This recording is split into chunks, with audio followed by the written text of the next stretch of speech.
because we have a new reality, and there's such a different song, different tempo, different everything length in Blind by Place. So I was guessing, I mean, it should be a diverse album, right? Because it's two total different songs. Yeah. Yeah, I mean, it definitely, kind of does the wave of, dynamics as far as the overall songs, on the record. Mm-hmm. It definitely has ups and downs. And we, purposely had that in the back of our minds while writing. Right. And the record's kind of like, we had a small handful of songs to begin with. Mm-hmm. And then once on kind of a roll, we could figure out, okay, what do we need? What kind of song do we need next? And we would kind of mold the record as we were writing it. So I think there is a lot of dynamics at play. Right.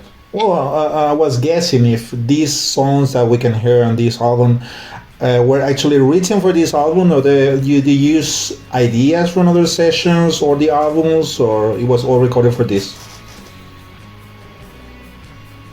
Most of the stuff you're hearing on the record was written for the record in a very concentrated time frame, basically when the pandemic hit. So yeah, this is another sonic pandemic baby. I know there are hundreds out there, but I'm going to argue that ours is the best. Great.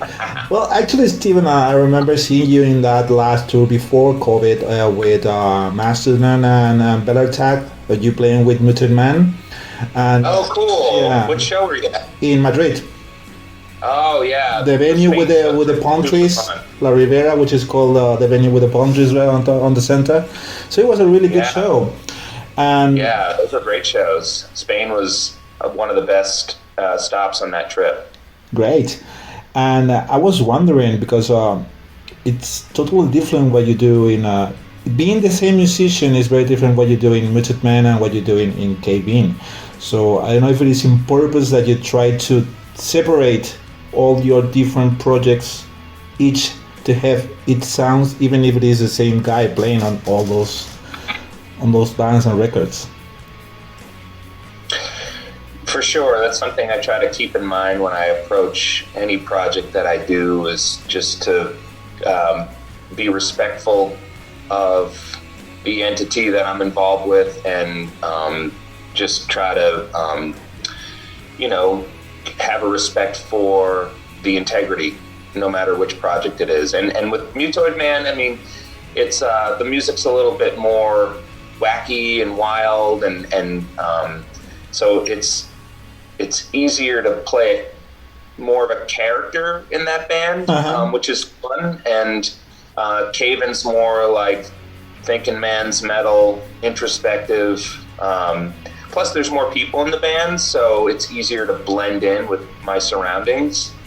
And there's just a chemistry with Caven that's different than any other band that I could ever be in, because JR and Adam in particular are, some of my oldest friends. Like, JR and I met when we were in middle school, and I just learned a bunch of Nirvana songs, and I was like, oh, this is the dude I'm hearing about who's like the best drummer around, and he's in 4 bands right now, so maybe I can convince him to start a 5th one with me. Right. Great. That 5th one only took the only one because he was so good. I got lucky. Now that you say the difference between Kevin and Mutant, actually the first single, which was New Reality, has a bit of a Mutant Man vibe. It's not only the video, which is pretty silly and cool. It's also the music, right? It sounds a bit like Mutant Man.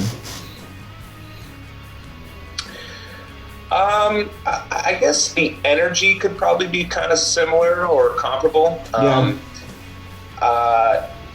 With that song, we wanted to just really come out of the gates swinging, with like a heavy, hard charging, up-tempo song. And when we wrote New Reality, it was obvious that was the track 1 of the record. That was going to be the opening. Right. Yeah, I don't know. I mean, I guess, when you're involved in multiple things like myself, you're going to cross wires at times. And I hope that's cool. Yes, it is. And well, now the news is that you have Nate on bass and vocals also. And how much of his input was on the composing process of this new album? I mean, it's just, I assume he's not a hired gun. He's not just there for play bass. How much did he collaborate on this album? He had a big part of it. I mean, it was a pretty, even dynamic through the whole process, four of us. But he stepped it up. He's definitely a part of Caven. He's not a hired hand.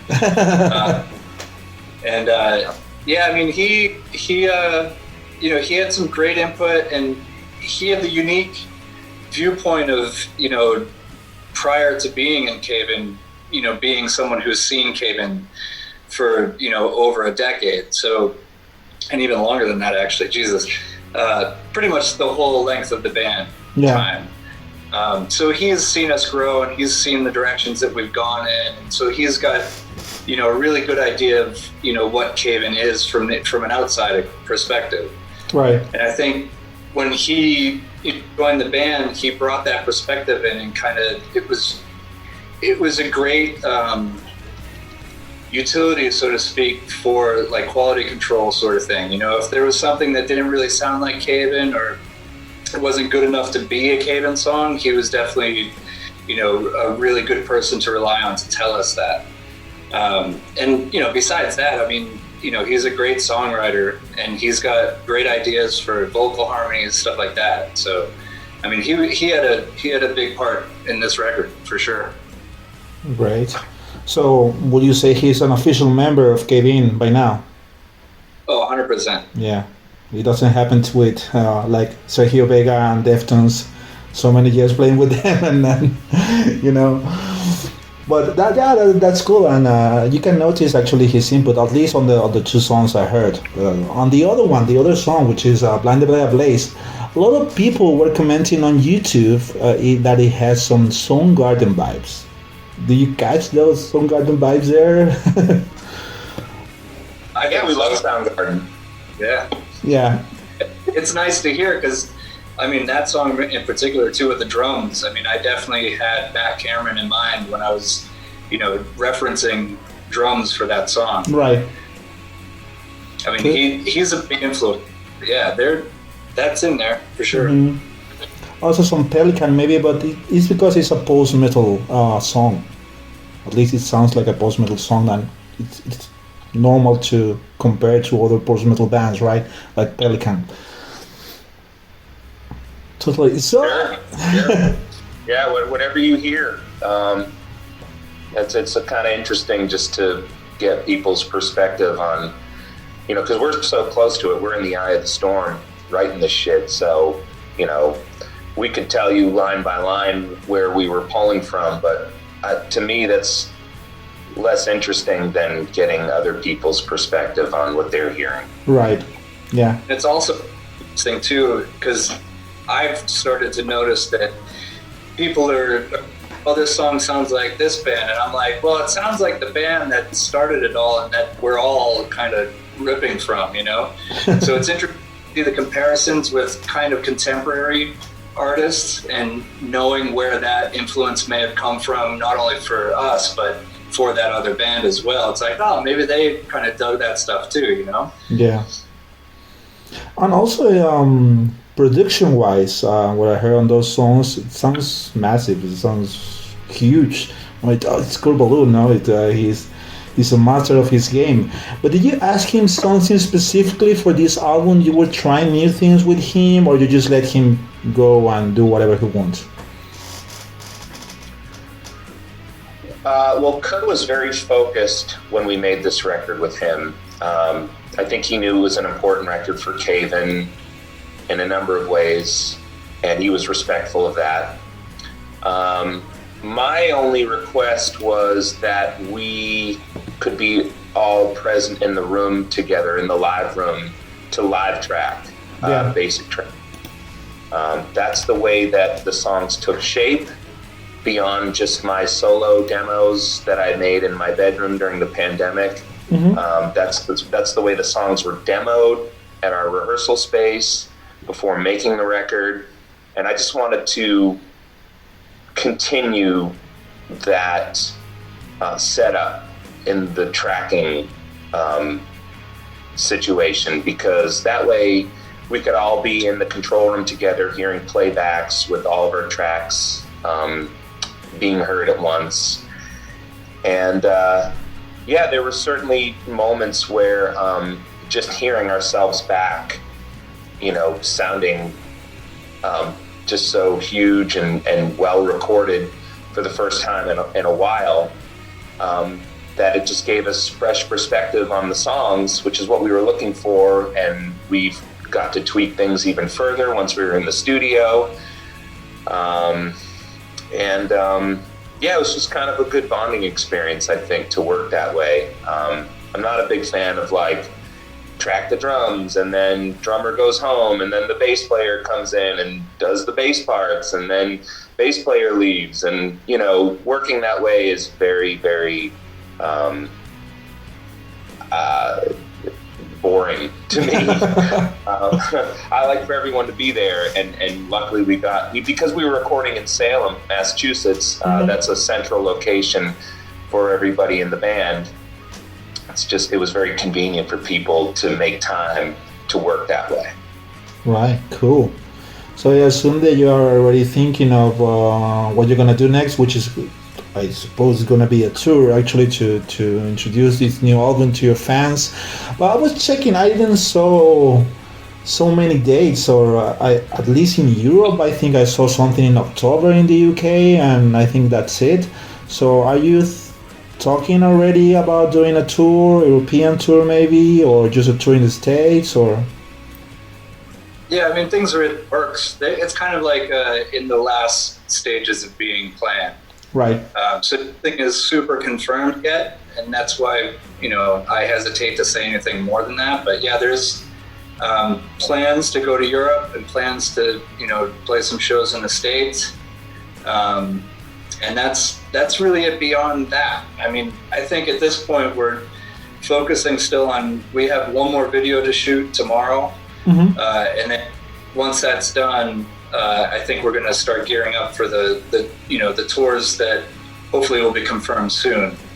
And then beyond that, there's no really any plans after that. We're just seeing what happens, Right. I think it's going to be a bit harder now that, you have Nate, and he's also touring with Converge, and they're coming this summer here in Europe. So I don't know, maybe you need to check more things before just planning a tour, right? We need to clone ourselves. Totally. So the artwork, it's pretty amazing. I've been following this artist for years now, and he did an amazing job. I was wondering, did you hire that especially for the album itself, or it was one of his works that you just bought it for the cover album?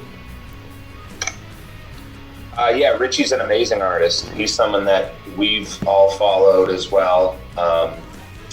I first became aware of his artwork when he designed a Metallica t-shirt. That was one of the most frightening things that I've seen put out. Which one, the Four Horsemen, or? What's that? Which t-shirt, the Four Horsemen, or? I think it's Moth into Flame. All right. Yeah.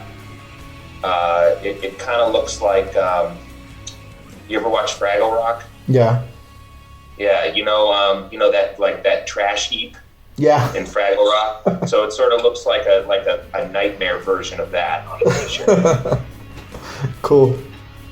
Yeah, and so that was one thing that really grabbed me, because as a youngster, I loved that Metallica artwork. Kind of scared me like old-timey horror movies would,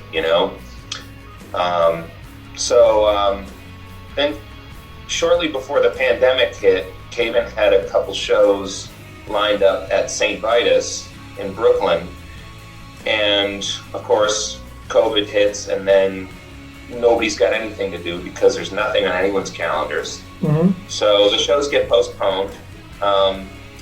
And in preparation for those shows, we had gotten this artwork from Richie to use as a show poster for the shows. And we were like, oh my God, this is too good to just be a show poster. Like, this should be a record cover. Oh. So this, one of the silver linings to postponing those shows is we, instead of releasing it as a show poster, we said, okay, this is the cover of our next record. So it was this unique situation where we had artwork for this new album that we hadn't even written yet. Usually it's the other way around. You write a record, you record it, and then you're all stoked, and then you're like, oh shit, that's right, we got to make artwork for this thing. Like, it's almost like an afterthought sometimes. But it was really interesting to work with having Richie's artwork to use as a barometer for how good things were supposed to be on this record. Like, if it wasn't as epic as that fucking planet Saturn crashing into the Crimson Ocean, then it wasn't good enough to be on the record. And it's gonna look pretty cool on merch, for sure. Yeah, agreed. I'll wear that. Great. So guys, of course we need to talk about the great loss that you had with Caleb, and the shows you did to commemorate his life and your year with him.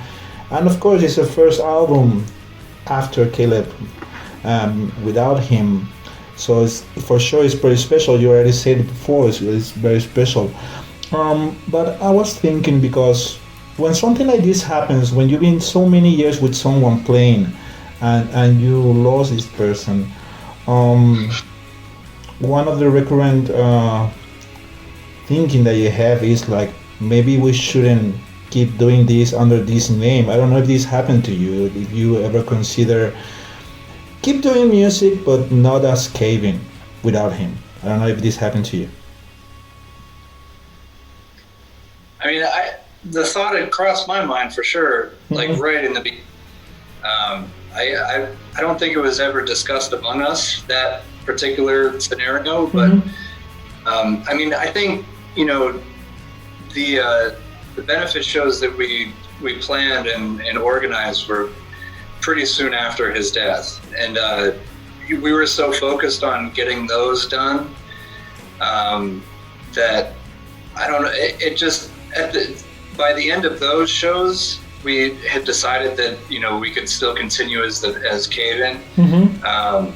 Especially because Nate, after those shows, we asked him to be a part of the band, and it was it just felt right to keep going. Yeah. I mean, I thought about it prior to those shows real briefly, but I never thought about it so much to come to a conclusion of any kind, and I think just on a roll trying to do those shows and trying to stay focused, that I don't know if it ever came up. Yeah, I would say when anybody suffers a great loss like that, it's probably natural for everything to just sort of feel new and like you're on shaky ground with sort of all parts of your life. In some ways it sort of felt like learning to walk again, because it rocked us so fucking hard. And like JR said, when we started getting into doing the benefit shows, we realized that Caven was a way to stay connected to Caleb and his memory, to play his songs. You got to kind of move like him. Just the tonality of the music that he wrote and the lyrics, it's very identifiable as Caleb Scofield. So yeah, we started to realize that this was a way to remain close to his memory, and not just for us, but for people who love Caven and love Caleb and love his work and contribution to the band. So Caven just sort of took on a new meaning. And I think that's more powerful than if we had just stopped doing the band and tried to do something else under a different name. In this way, we can continue to celebrate his life and his work. Yeah. And that feels good. Good.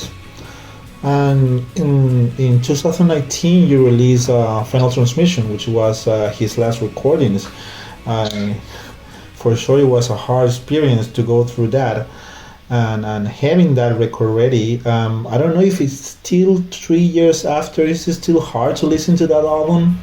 To go to the full album, the whole album, and listen to those last recordings of Caleb? Yeah, I mean, I have listened to it, since the end of, well, I haven't listened to it since after it came out initially. Yeah. Definitely listening to, having to sit there and listen to the mixes and the masters and, doing all the process that you have to do to finish a record was definitely rough. And then even more so is when we played shows afterwards and, we were playing some of those songs at those shows. I mean, it was definitely an emotional experience. I mean, I remember, I think probably the last time that I remember playing anything off of that record was we were in Japan, and we were playing. I can't think of the name of the song right now, but "Shake My Blood," and in the middle of the song, I just started crying. Just because you can't help it. Yeah. So I think that stuff will hold some heavy emotional baggage to it for a while. If not forever, I mean, it's definitely a snapshot into that time period of our lives, which, is pretty brutal. So. Yeah. Right. So let's go back to the new album, Heavy Pendulum. 14 songs on this. That sounds a lot. What happened there? So much creativity? Yeah, Caven hadn't made a record in a studio in over 10 years, and I also think just the writing process was such that we got lucky during the pandemic. We were all united in wanting to create, and the pandemic hit shortly after Caven had done a bunch of touring in support of Final Transmission, so we were already sort of feeling like ready to shift gears from the road to creative mode. And everyone was super engaged in the writing process, and for me that was really rewarding. So the ideas just kept coming, and there was nothing really, like I said earlier, like with our calendars just wiped clean. There was nothing really standing in the way to sort of block that creativity. And for Caven, I think that was very important because in the past 10 years or so, we've had just one roadblock after another that kept us from sort of realizing our full potential as a band. So once we hit our stride creatively writing this record, we just ran with it. And there are even like 5 or 6 songs that we felt like could have been album contenders that didn't end up on the record. So that just sort of to further illustrate how potent things really were for the writing process. I guess when it came to sequencing the record, we felt like making something that was longer, on the longer side, like over an hour, obviously a double LP, was the only thing to really make sense of the arc that encompassed all the musical sort of dynamics and shifts and moods and vibes, lyrical themes. Right. Yeah, so, and we were okay with that, like, because we hadn't put out a proper album in so long. So why not just fucking unleash and like, you know, just go for epic strides. Right. And I assume it's not gonna be another decade before you release something new, right? I don't know. By now, you should be tired of listening to these 14 songs now, because you should be working on them, mixing, mastering, all the stuff. Maybe you want to move on to something new already, right? I want people to hear it. Like, go and play it for people are doing. Yeah, of course. Yeah, it's not released yet, but I mean, for sure you've been listening to this album for months now. We want you to hear it. I didn't hear it. Yeah, I know. We gotta fix that. That's a pity, but we'll see. Maybe I should go and see you play live. Oh, how many songs of these new songs are you gonna play live? Because it's a lot, 14. So I don't know if you are you into the mood of showing a lot of new songs to your audience, or do you prefer to just keep it to 2 or 3 new songs and that's it? And that's because you have such a vast catalog to choose from. I mean, we crafted all these songs to be played live. There's no like quote unquote studio creations. So it would be interesting to play all of them live at least once, just to give them some airtime out, you know, in the world on a stage, just to see what it feels like. Different but yeah, night. I'm not a huge fan of going to see a band just play nothing but their new record. As amazing as I think our new record is. But yeah, time will tell. You know, we'll get there. Right. Well, guys, just to finish the interview, you know, when we first started listening to Kevin, I'm speaking for myself, we're all teenagers, and that music sounded to us so fresh and new, and something that nobody was doing at that time, or at least that we knew, right? And we were like, shit, this is the new stuff. This is really good compared to what we were listening to the old school rock and roll or old school hardcore or metal bands, right? But this was like, I don't know, 20 years ago, and we are now in our 40s.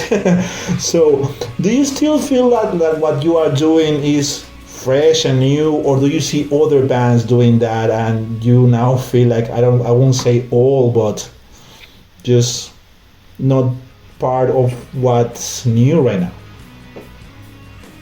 I think you know, a way that I would think about it is that, you know, just speaking for Caven, it's I think we do well because we mix a lot of different things. And I think that keeps everything pretty fresh. I mean, even, you know, some of the same influences that we've had, you know, through the years that are still with us, we can still utilize in different ways. So I mean, for us, as long as we feel like we're being fresh and we're thinking of things that we haven't really done before, if we can improve on them, then I think that's as good as we can do. Whether or not we hold up with any other bands, I mean, you know, I'm not really sure about that, you know. And I wouldn't want to think that way because it's kind of subjective, right? Yeah. So totally. You know, I hope that people enjoy what we do, and we feel like it's fresh and exciting and new. So that's all you can do.